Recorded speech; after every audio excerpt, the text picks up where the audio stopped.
আসসালামু আলাইকুম বন্ধুরা, this is Fahim and welcome back to M.r Fahim Tech channel. So বন্ধুরা, বরাবরের মতন আরেকটি ভিডিও নিয়ে চলে আসলাম। সো বন্ধুরা, এই ভিডিওতে থাকছে আপনারা কিভাবে মোবাইলের রিংটোন সেট করবেন ভিডিও। সো বন্ধুরা, কথা না বাড়িয়ে চলুন শুরু করা যাক। শুরু করার আগে যারা M.r Fahim Tech চ্যানেল পরিবারের সদস্য নেই তারা অবশ্যই সাবস্ক্রাইব করে পাশে বেল আইকনটি বাজিয়ে দিয়ে M.r Fahim Tech চ্যানেল পরিবারের সদস্য হয়ে যাবেন। So viewers, let's get started.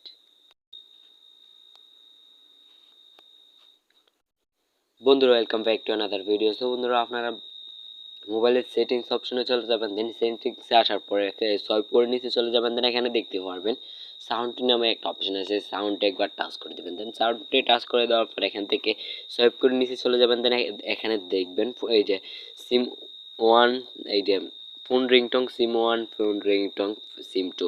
দেন আপনি যে সিমটাতে লাগাতে চান ওই সিমটাতে একবার টাচ করে দেবেন, দেন টাচ করে দেওয়ার পর এখান থেকে সোয়াইপ করে একবারে নিচে চলে যাবেন। এখান থেকে আপনারা দেখতে পারবেন অ্যাড রিংটং নামে একটা অপশন আছে। অ্যাড রিংটং এ এখান থেকে একবার টাচ করে দেবেন, দেন এখান থেকে আপনারা আপনাদের ইয়েটা নিয়ে নেবেন, গ্যালারি থেকে আপনার রিংটোনটা নিয়ে নেবেন, নিয়ে নিয়ে এটা এখান থেকে এটাকে ইনেবল করে দেবেন, দেন ইনেবল করে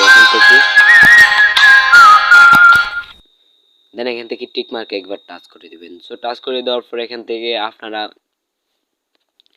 এই যে আরো রিংটোন অ্যাড করতে পারেন। সো বন্ধুরা, কিভাবে প্রপারলি একটি রিংটোন নামাতে হয় অথবা রিংটোন কোথায় পাবেন তো এটা নিয়ে পরবর্তী ভিডিওতে একবার আমরা আলোচনা করব। সো বন্ধুরা, আজকে ছিল এই ভিডিওটি ভালো লাগলে অবশ্যই একটি লাইক দিবেন, আর ভালো না লাগলে একটা ডিসলাইক দিবেন, আর আপনার একটা মূল্যবান কমেন্ট করে যাবেন এই ভিডিওর জন্য।